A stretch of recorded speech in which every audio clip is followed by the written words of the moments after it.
My name is Barry Loveland, and I am here on behalf of the LGBT Center of Central Pennsylvania History Project. Today's date is October 29th, 2022, and I'm here for an oral history interview with Frank Piper. This interview is taking place over Zoom. And Frank, do we have your permission to record the interview today? You do. Okay. So first of all, if you could say and spell your full name. Sure. It's Frank Piper, Frank Piper. Okay. And what pronouns are you comfortable with? He, him. Okay, good. And what was your date of birth and where were you born? November 29th, 1975 in Lebanon, Pennsylvania. Okay. So I'd like to start with just really kind of at the beginning, what your family of origin was like, siblings, parents, so forth, and your early, years that you remember and growing up and so forth. That's a big question.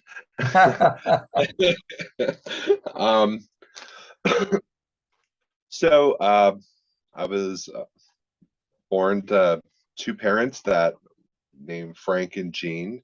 So obviously I got my name from my dad. And I don't have any biological siblings. But I was born in Lebanon and lived in Lebanon County up until I was about 12. Pretty close family. I have a lot of cousins that are my age and kind of grew up with the idea that they were my siblings, more or less. They all had lots of siblings. I was the only one that was the only child. And then, I went to, I guess maybe it was like 12 or 13 is when my dad decided to pick us up and move us to Middletown because he was going to start going to Penn State, Harrisburg. And at the time, I don't think it's there anymore, but at the time they had houses that they had for family, students that had families, and we lived there for like a year or two. And then when my dad was finished, we moved into Middletown, and that's where I eventually went to high school, and then I lived up there until I was 19. I don't really fondly remember Middletown too well because that was a tough period in my life. That's where I started coming to terms that I was gay, and I was very quiet. I didn't really have any friends just in general because I was just a very quiet, awkward kid, and tried to fit in, but every time I tried to fit in, I actually just didn't fit in even more. Then the harder I tried, the further away from the center I got. So that really weighed on me because the bullying got really, really bad. And there was just a lot of, humiliating events that went on.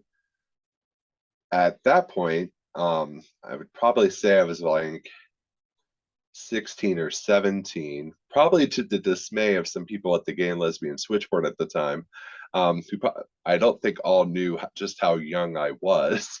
I think it was Ed. I had talked to him at the switchboard and he told me about the men's group. So this long-haired headbanger looking kid walks into the men's group because the youth group wasn't a thing yet. That came a little later, but it was funny because at the time, all the gay men that I met, and even the lesbians, they were all considerably older than me. So I started getting the impression that maybe I can't be gay until later. Um, that was actually a thing in my head. I'm like, hmm. Um, but it was an interesting time because my parents knew but didn't know. They just kind of ignored it, and I was trying to go to school and wasn't having really good luck there. Um, going into the men's group, feeling a little awkward because I think the next person closest to my age was probably like 20 years, so that was a little odd. Um, and But everyone was just the one thing that was interesting though for me was just a good thing was I felt uncomfortable because of the age, but I felt very comfortable for once that it wasn't something I had to hide.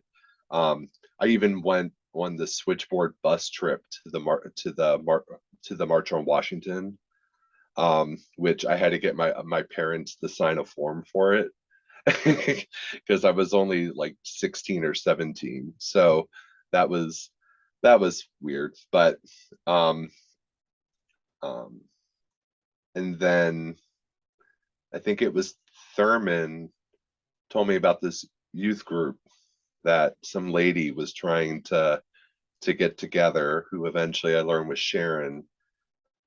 And she I remember the first night because I didn't drive. I didn't start driving until I was close to almost 18. So I was always the guy that needed a ride, and someone that Thurman knew came and picked me up, and I think his name was Chuck, and he came and picked me up, and took me. It was the room next door to where the men's group was. It was just a much bigger room, if I remember, in the basement, and it was just really wild because I was there on the first night, so it wasn't very big. Not what it turned into eventually, but I think there was like maybe 6 or 7 of us, and it was just really wild because it's like, wow, you can be gay and be in your 20s. I think I was always the youngest, back then anyway, not anymore, but I was always the youngest whenever we went anywhere. Um, but it was really good. I think, um, at first, I think it was like one Friday a month, and then it was like the first and third Friday, and then I think eventually it went to every other week, if I remember. Um, uh, I think for the first time I made friends. Um, Sharon somehow turned me into the welcoming committee. So whenever someone would call the switchboard from one of the business cards, they would then get them in touch with Sharon, and then Sharon would be like, "Oh, here's Frank's number. You should call him. He'll tell you all about it." And then I would just get these random people calling my phone, or sometimes she would say, "Hey, call this number. Their name is Bill," or whatever it might be. Um, and so like I would be priming these new people, like, "Oh, well, this is what group's like, and this is what we do, and this is what we've done," and stuff like that. And group just grew more and more. And I think in some ways, um,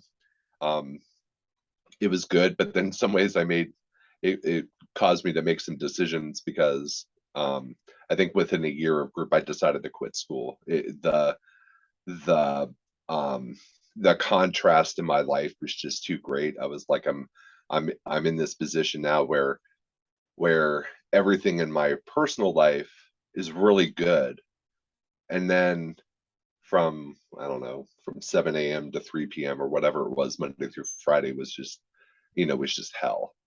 And and it just got really weighing. It got, in some ways it felt worse. It was like, oh, well, things can be really good, but I have to go to this place and it's just terrible. So eventually I left. And some ways I regret it. I think if I was the person that I am today, I I would have been a formidable person to bully. But that's not what happened. So but I became very active in the group. I mean, it was crazy on, you know, that first night being 8 people or so. And then there were some nights there were like 30 or 40 people and people were standing, sitting on the floor, you know, it was really wild. And then I even started like somehow Sharon's very manipulative. She likes to convince you to do things that that are outside of your comfort zone.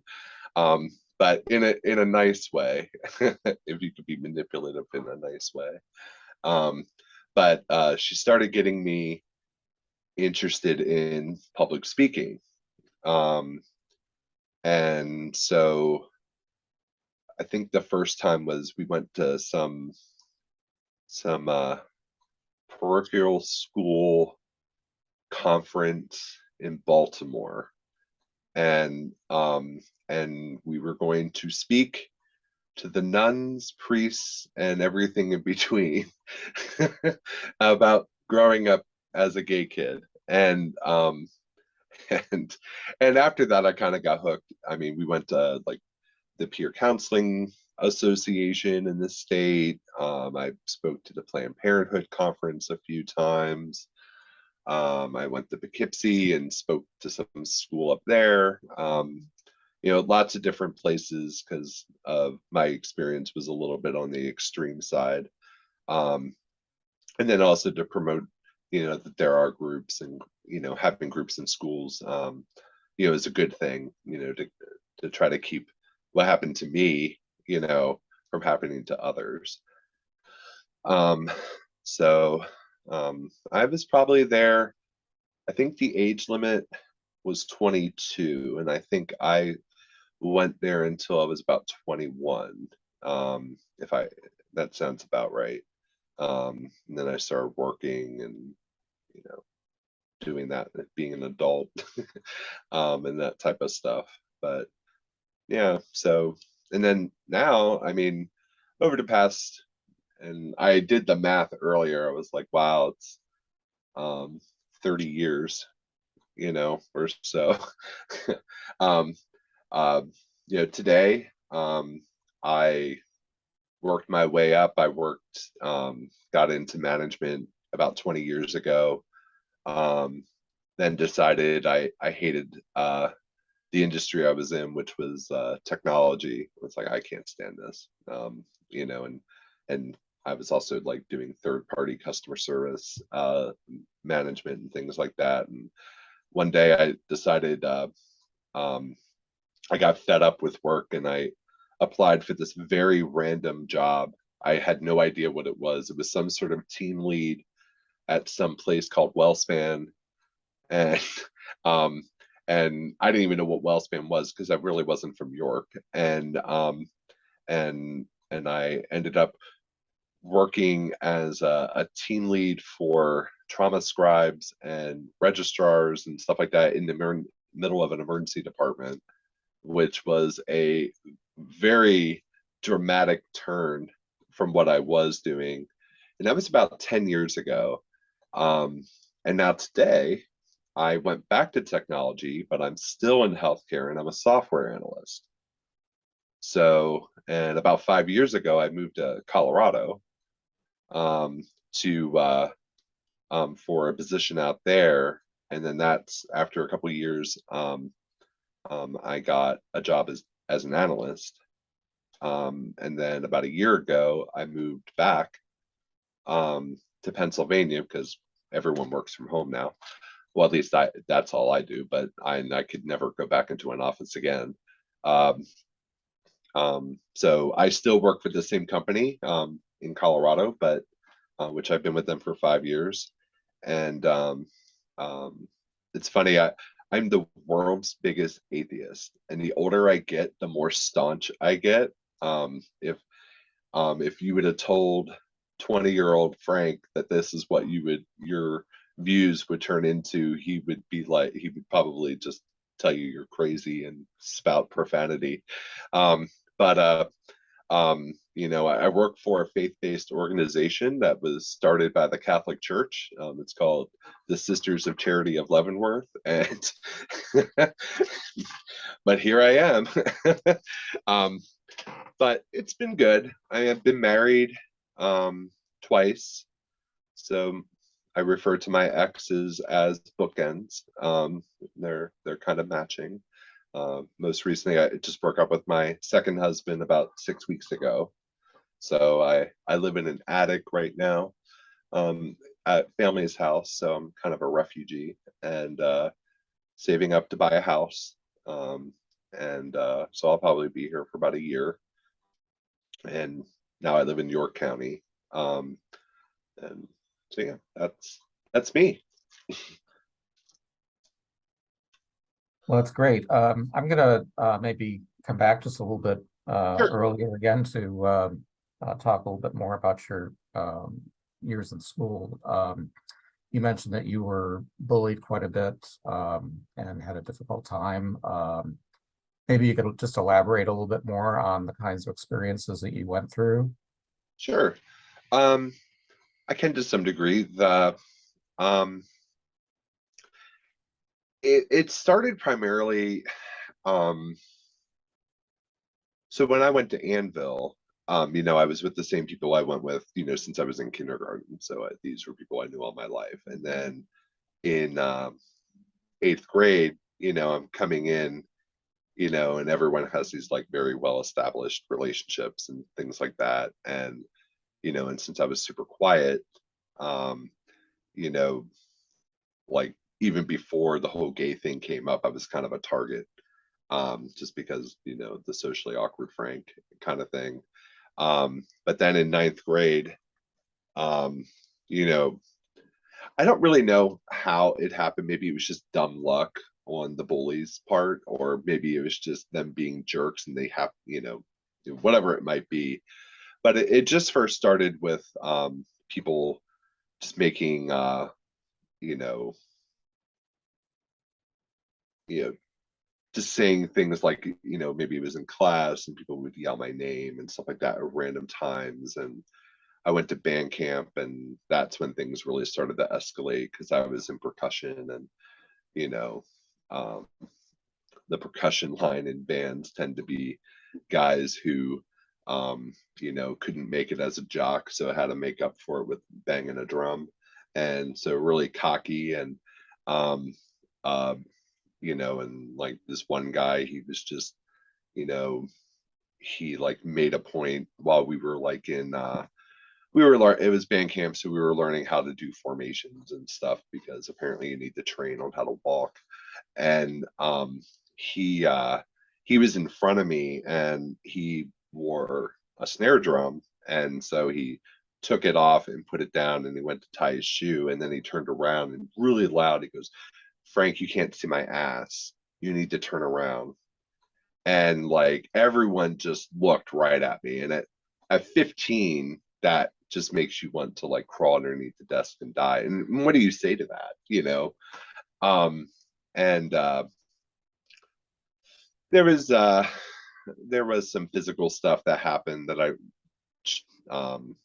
I've talked about it so much with the public speaking, it's kind of something I really don't want to revisit that too much, but it got bad. I did get hurt. It eventually led to me really having like tough psychiatric issues because I ended up in the hospital several times. And most of my high school years, I was in a psych ward. And that really didn't stop until group started. And I'm not really sure how far down my downward spiral would have gone if group wouldn't have been there. But it was just really tough. I mean, my sophomore year, the only reason why I was able to get to 11th grade, ironically, though I was only there for a month and then left, but was because I went to Phil Haven and they had a school in Phil Haven. So, and I was in Phil Haven for 3 or 4 months. But then in between, because if you remember Polyclinic, which is not even a thing anymore, but I was there as well prior to Phil Haven. That time between, oh no, it wasn't the time between, it was right after I left Phil Haven. I had already met Sharon at that point, and um, and they wanted to put me in special ed, and the reasoning was because they wanted to put the gay kid who was disturbing, the normal people. They wanted to tuck him away. But at the same time, Sharon had recognized, because of the type of work that she did, because she was an advocate um, in her professional and personal life, she she took that opportunity. She's like, that might be a good thing to put you in a class like that because you've missed so much school. Having that type of centralized education would be good. More, you might be able to catch up. But we're also going to use this as a way, what some of the stuff that they're wanting to do, we need all of this in writing and have it all spelled out. So she would actually go to the IEP meeting, and much to the principal's dismay, and she would dictate, how things were going to go, and um, get me out of gym class, get me into my own gym class, because that's where this stuff was happening. And but it was just a lot of just daily dehumanizing type of behavior towards me, just fag and queer and butt pirate and all sorts of names, and it wasn't just like, just call it to me. It would always be like a public display, so that everyone could know. um and and but those were the types of things that were going on. And years later, I actually found out that, prior, when I went to group, I actually met the Middletown gay kid that came before me. He came to group and he was telling me about it. We were 3 years apart. Um, and his was similar. And then there was, of course, the notorious Rob, who was 3 years after me. He was the one that got his car firebombed. His mom's car got caught on fire, and they had to flee Middletown and all this junk. And I think he ended up quitting school as well. From what I understand, it is a nicer place to be at. I won't live there though. But that's not where the house will be. But you know, but they didn't have a very good history. Um, so that compared to like some of the people that I met at group, who were younger, there wasn't always a cakewalk for them. I think guys had a harder time than the girls did. But like in other schools, it just seemed like it was a different type of atmosphere. Sometimes it just depended on the school. Um, Eventually, one of the group members, Chris, who now I refer to as my brother because I've known him for so long, and my mom kind of adopted him, and you know, he went through a very interesting time, and it was just really unique on how his experience was just so much more different in Harrisburg City School. He had he has high school friends and he still talks to today, and all this stuff in this, like, well, as inner city as Harrisburg is, compared to my suburban school. And it's just really crazy.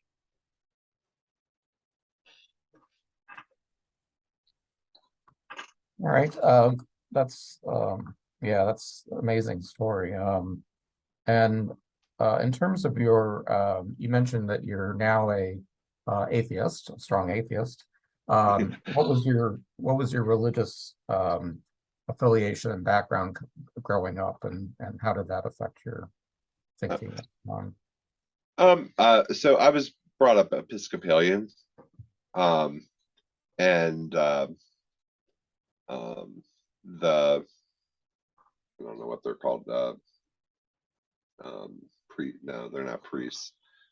I know we called him Father Jerry. That's all I can remember. But he was a nice guy. I mean, he was very supportive when I told him, and that always went very well. I never really like had a um my mom would every once in a while say something when before she turned over a new leaf and became very accepting, but she didn't really, they weren't like big church going people. Um, you know, to them going to church was Easter, Thanksgiving, and midnight mass. That was most of it. I think I was an acolyte for a while there, but my parents didn't go to the service. They just dropped me off like I was going to like a baseball game. Um, so um, religion to me was never like a big thing. Um, and it didn't come till later when I just started really mulling it over, and it was just something that wasn't a fit for me. Um, but yeah, did I answer your question? Yeah, I think that's great. So you mentioned coming out to your folks and so forth, and that they weren't um, initially that they ignored it, I guess mostly. But Yeah. was there a point in time when they did sort of turn? You mentioned your mother sort of turning over a leaf about that. It was two things that happened in quick succession. So my dad came around much quicker than my mom did. I think my dad was just kind of was more stunned, and it just like it wasn't that he had an issue with gay people or had like negative views about it. It was just more about like, oh, that was unexpected. And so where my mom took it in a very different manner, and what turned her around was I had, the typical, 19-year-old crush breakup type of situation and was just, devastated. And she just, I think in some ways she saw like how upset, um, I was. Um, and I think that started, I honestly think that just started having her think a little more. And then right around the same time, Chris, who I now refer to as my brother, um, I had met him at group, and um, and one day I don't know who called who, but one of us thought we were talking on the phone, and if I remember correctly, it was the first time we ever talked on the phone. And of course, we were both at our respective houses, and shortly after that, we found out that his what are they called? Jehovah's Witness father recorded our phone conversation. And during that phone conversation, it was obvious that we were both gay.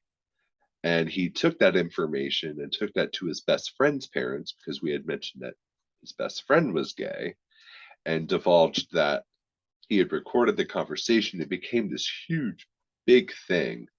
Um, Lawyers got involved because he was breaking the law. I wasn't involved in any of this. It was apparently they were the only injured parties. I was just there. But that eventually led to Chris getting kicked out of his house. Um, and his situation was very unique. Not the getting kicked out of the house part. That's not, unfortunately, but because he was Jehovah's Witness, he never celebrated birthdays. He never had Christmas and things like that. And my mom's heart just kind of melted. She threw him um, a his first birthday party. She made the theme of a first baby's birthday party with a smash cake, made him Winnie the Pooh stuff, and just went all out. Taught him what Christmas was, um, and like just really like just totally fell in love with him. And he had lived with Eric for a few years, but then when he went to college, he started living with us, when he wasn't, because he went up in Selinsgrove. So he would spend some weekends with us, the holidays, the summer break, and things like that. And, became a really big part of our family. And and I think it was that, like, I guess she really had an issue with, you know, being compared to his dad, because, you know, he's not accepting, she wasn't accepting, but look what he did, and I think just seeing like how that hurt him, really, like, how could she be accepting of him but not of me? And like the joke was like my mom's house eventually turned into the house of wayward gay guys, because we would just have these discards living with us, in and out because someone got thrown out of their house or whatever it might be. So we would just have people over and they would spend sometimes a week or sometimes a long weekend or sometimes months, and in Chris's case, years. And So I think that's how that worked.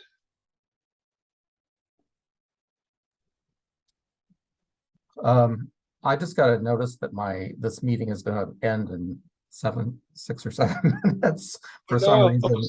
My Zoom, I think with my Zoom, it's supposed to be that if you have more than 2 people on the call, it will end. But for some reason, it's telling me that the meeting's going to end. So if it does end abruptly, I'll send you another link for another meeting Part two.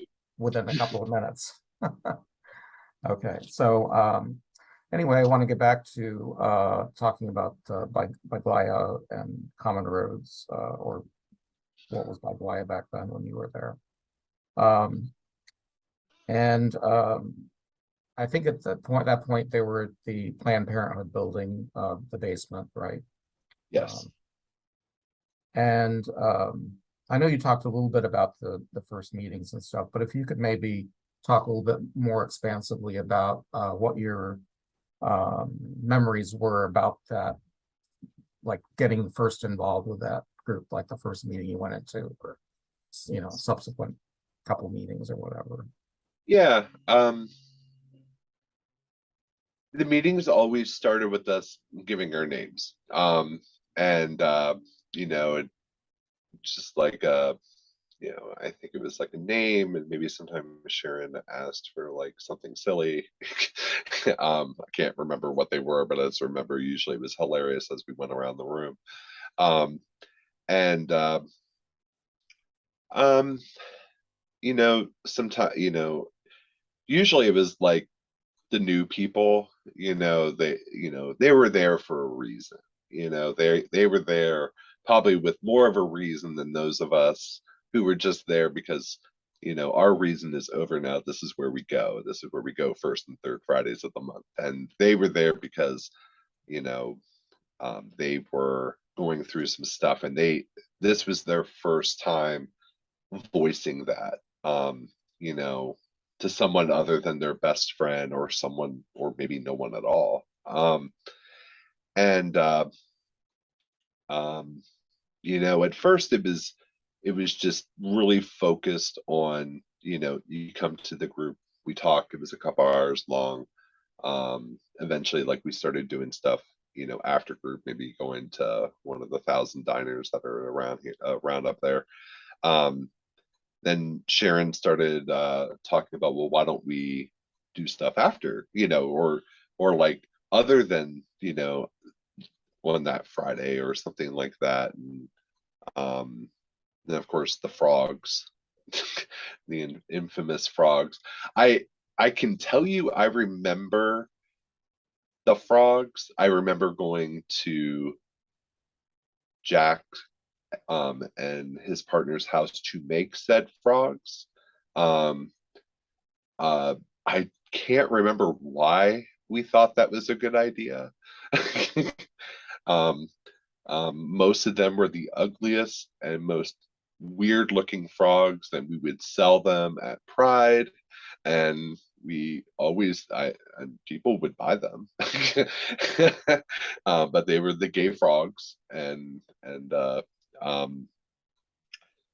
but we would go to Sharon's house sometimes. We would just eventually, like, we would have parties and things like that. But the group itself, though, I mean, sometimes sometimes Sharon would have a guest. I think it was like once a month she would try to get a guest, and like Dan Miller came one time, and she had a pediatrician come in one time, and ironically, one of my friends that was there, it was his pediatrician, much to his surprise. and um, and then some of them were about, like the subject matter might be being gay or something, or that experience or something like that. And sometimes it'd be like completely random of, there was these people that came to tell us about their experience of being mistreated by the federal government's conspiracy laws. and how Lewistown per capita had the worst heroin addiction in the country. And like I said, random stuff.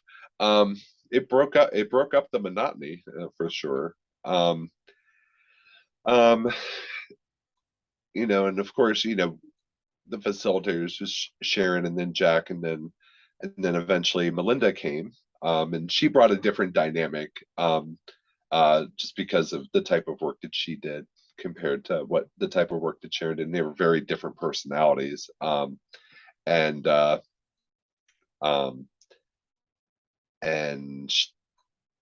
she would have us more focus, on, it was still very laid back, but there might be like maybe like a discussion subject or something like that. Trying to think. This was so long ago. It would be interesting, like how people found out about group, because there were business cards that eventually got made. And we would just, so the phone number on the cards were for the switchboard. And then, so we would all have stacks of business cards wherever we went, and we would drop them in random places. There was that, I can't remember the name of it, but at the Colonial Park Mall, there was that, it was right by the food court. It was like tell how long ago this was. It was a bookstore, but also they had like a lot of magazines and stuff like that. And they were the only place in town that wasn't a porn store, that you could get like the Advocate and Out magazine and stuff like that. So we would go there and we would just drop them in, in those magazines.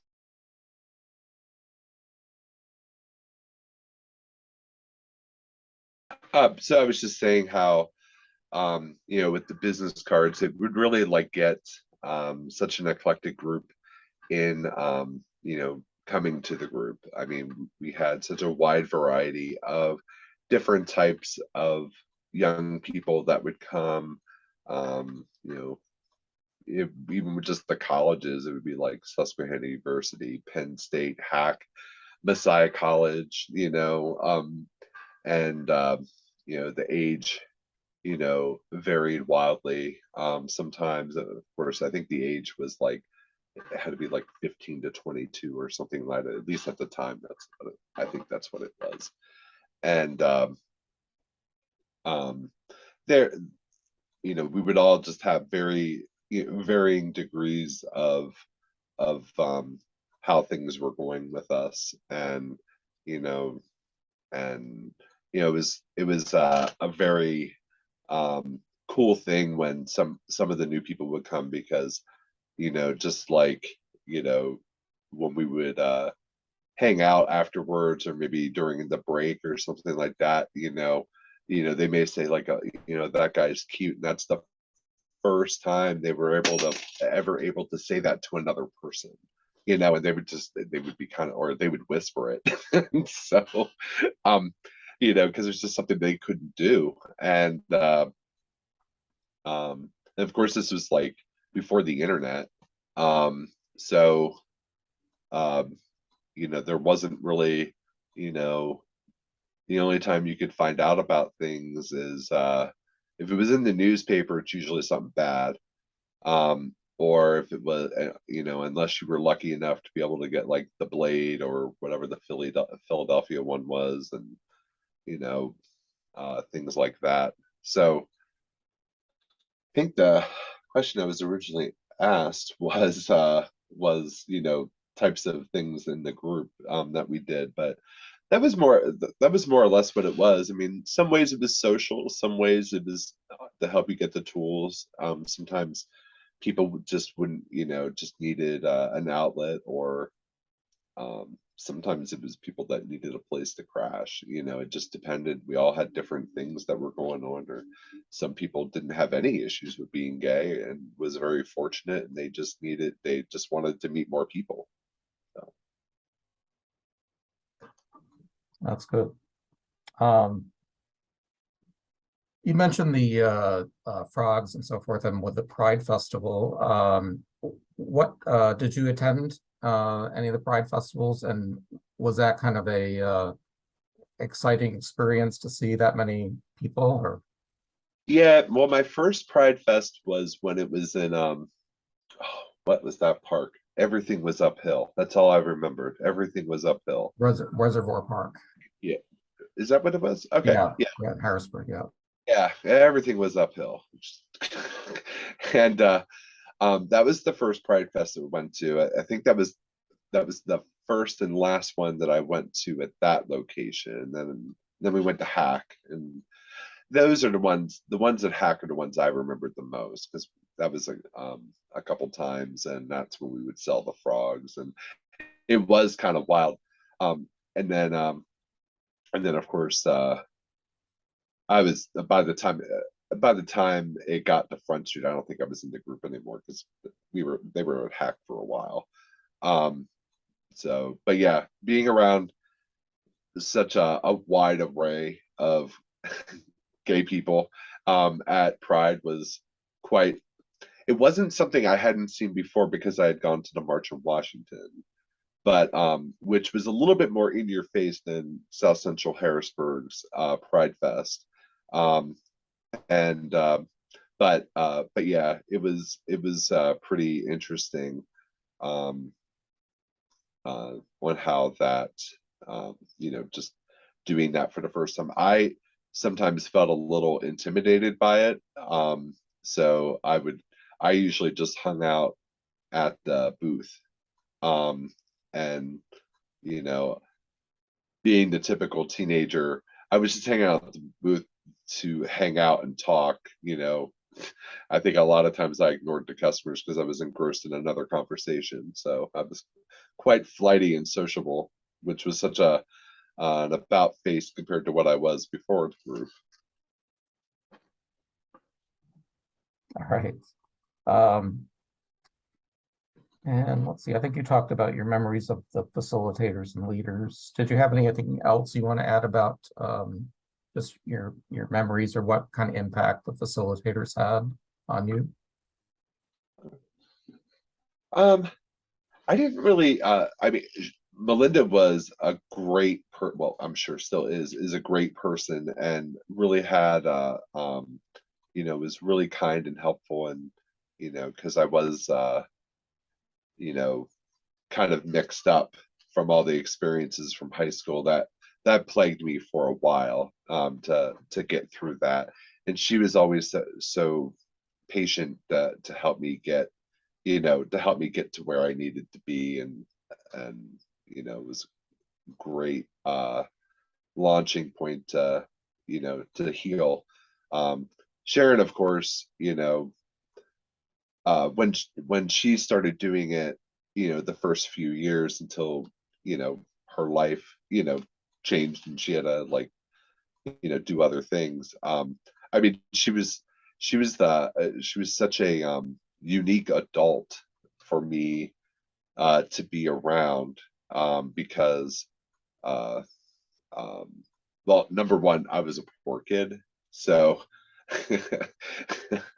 um, my parents were not blessed with money or opportunity. So so just being around her for a multitude of reasons, but just, you know, she just seemed to know a lot about everything, or at least that's how I perceived it. She just knew all this stuff, and um, and she was just very um, very giving of her time. And, like I had said earlier about, she took us to Baltimore, to Inner Harbor, and my parents had taken me there in the past, but like she was just like, oh, well, we're gonna have lunch. And I was like, at Inner Harbor? We're not allowed to have lunch in Inner Harbor. It's expensive. And she's like, oh, I'm paying. I'm like, oh. And it was just, just dumb little stuff like that, just obviously 30 some years later, I remember it. Um, but just so, if you ever had a problem, she may not always answer the phone, and most likely she didn't, because she was out doing something somewhere. But she would always call back, and she would just help you with this, basically anything. And she always never made you feel like you were bothering her or anything like that. Uh, how did being part of the group affect your life, do you think? It kept me alive. That would be a big one. Um, you know, uh, I really didn't know who Frank was until the group, because I wasn't allowed to even entertain the idea. So, um, it was definitely it came at the right time. If it would have just been a year later, I'm not sure where I would have been. But it did come out at the right time, because I was getting, like I had said, the men's group and stuff. But since the missing piece of that was, somewhat, um, the being around people my own age, that was the missing piece. And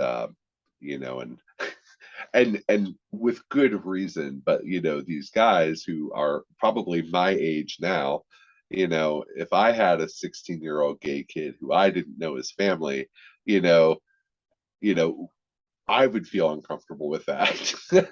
So um so I get it. So they were always like, friends with a distance, where it was, and they did what they could. They did what they could. um and so this was just a little bit more hands-on.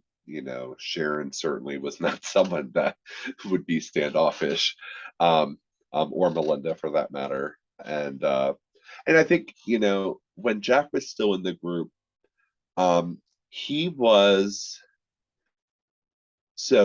he was the first. Him and his partner at the time were the first gay couple who I was around um, for a long period of time.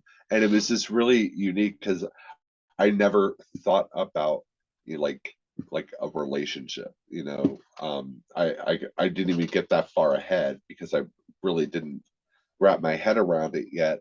And so just to be around, like, they lived in a house, they had a really nice house, that impressed me, because I didn't live in a nice house. And um, and I I was such a bumpkin in the group. I was always you know, the um, the redneck. And um, it was just seeing that type of um, uh, example, was was just a good thing. It made me realize, like, oh, these are things that I can have. And how do you think that experience has affected your life since leaving the group? Um, I mean,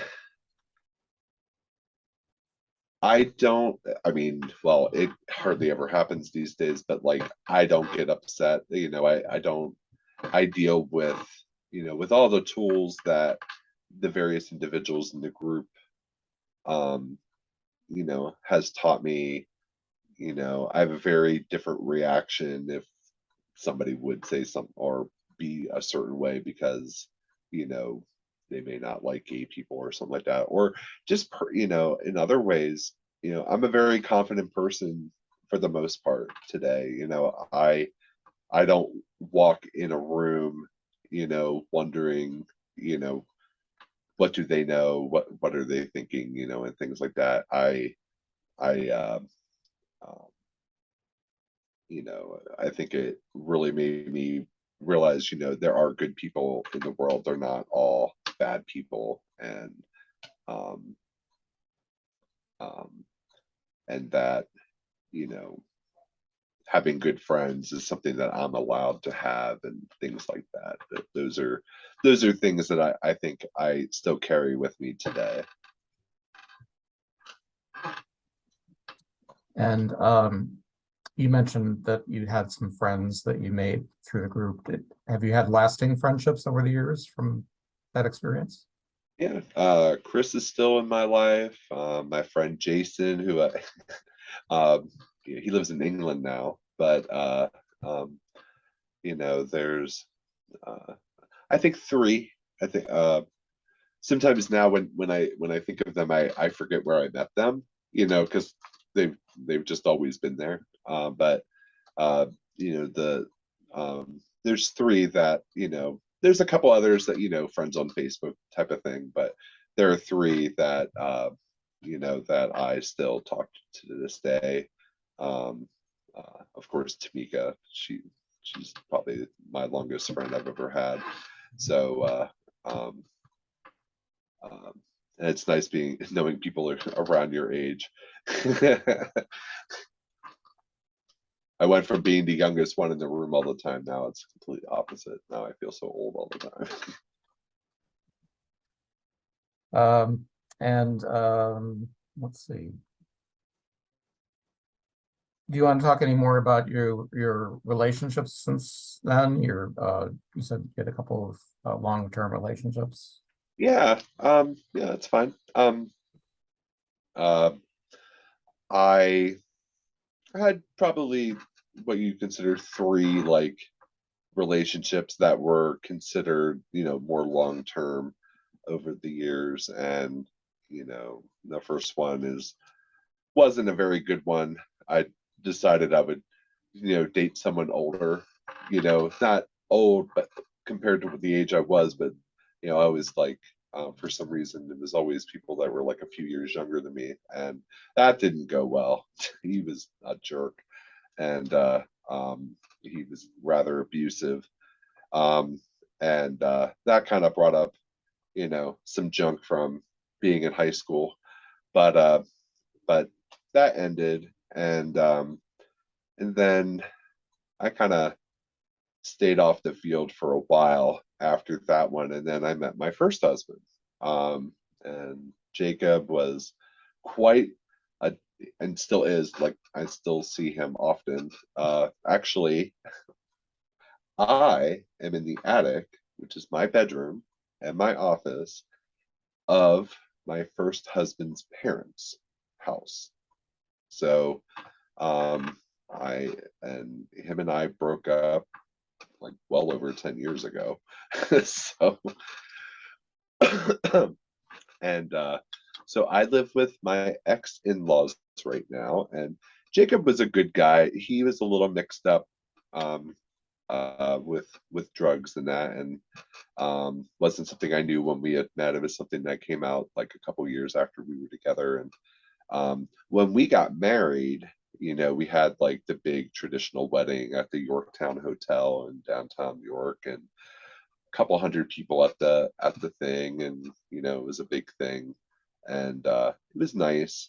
But we lived in DC. We had moved down there for a couple years, um, but his addiction issue was really um, was a real challenge for him, and especially with the types of drugs he was doing.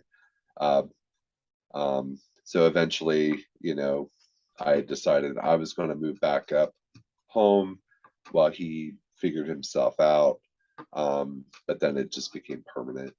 Uh, and obviously, I'm still very close with his parents.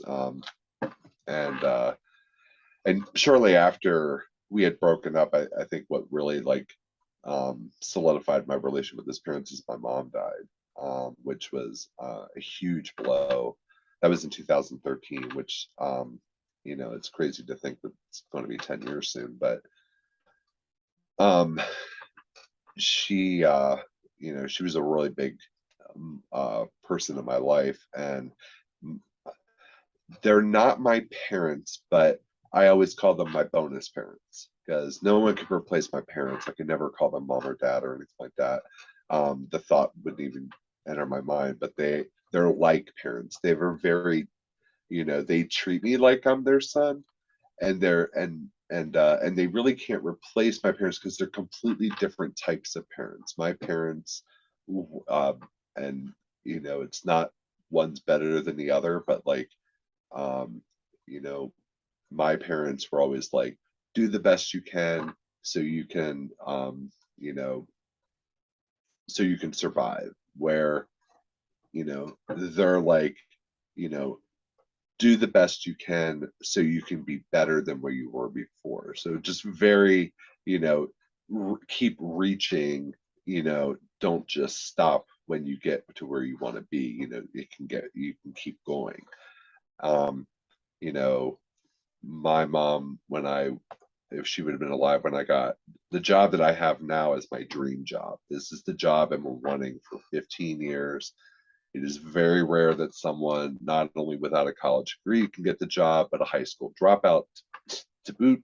Um, and finally got that. When I was waiting for the answer, I knew exactly what my mom would have said, you know, when she would ask, like, you know, don't get upset if you don't get the job, you know, there's always another time, you know, where Ben and Jane are like, you're going to get this. I don't know why you're even thinking that you're not. That of course they're going to get it, and if you don't get the job, then they're crazy. You know, so just a very, you know, one's not bad or one's not good. They're just very different people, and they're very competitive. So anyway, so we were together for like 4 or 5 years until it ended, and then very quickly and completely not trying, I had met Patrick. Um, and there was barely a second between where one relationship ended and the new one began. And and we were together for 10 years. Our wedding was in Colorado, and uh, we basically we went in Colorado. When you apply for a marriage license, it's just like in like here, you know, you can apply for a license, you get um you know, and you can either go and have an officiant done or you can self officiate your own wedding. um and so as the lady handed us the license for us to take and then get it filled out, I said, well, I'd like to self officiate, and so we signed it and we handed it back to her, and we were married when we got out, got from our chairs and walked out the door. So um very different, but we were together, like I said, for about 10 years, and we're just we just grew to be very different people, wanting different things. I wanted a house and stability um and things like that, and look towards the future. I mean, I'm 47. uh in 20 years I'm hoping to retire, which really isn't that long, and I would like to prepare for that. And you know, where one of us wanted to buy frivolous things and stuff like that, um and I just couldn't do that anymore. So so I will be buying my house. Don't know where, don't know what, but it'll be in about a year. Um, and um, but that, like I said, that just ended maybe 6 or 7 weeks ago. Albert, that's my dog. We've been living here about a month. I think we're at a month now. Actually, no, we broke up about 3 months ago. Jeez, time flies. but I am still off the market. I have no interest whatsoever. I am very broken. Nobody wants this. All right.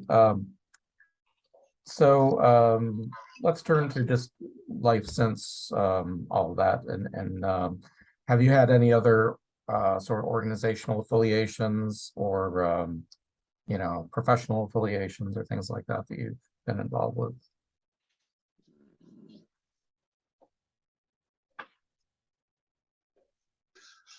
No. I had to think about that. No, I mean, no. Sorry. Have you stayed connected to, let's say, the LGBT community at large? I mean, have you stayed kind of socially connected at least? Not really. It's funny. Like when I was younger, my 20s, I I made a point not. Well, no, I'm not going to say it that way. I barely had any straight friends. Everyone I knew was gay. Now, two. And I would love to change that because like does speak to like, and it's just a very different, you know, um, you know, when I tell, it just feels different when you're going through like a marriage breakup and stuff like that. It's just you just get that a different type of support when you're speaking with someone who, it's just different. And I thought about volunteering and stuff like that. Not really sure what value I would bring, what I could do for an organization. I do have a lot of technology experience, but fortunately slash unfortunately. But it is something that I would, I wouldn't mind pursuing. I just don't know what that would look like.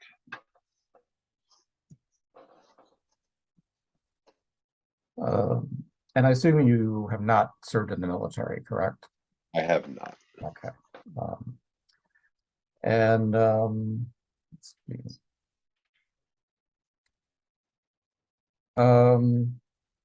Any important events or turning points in your life other than what we've already talked about?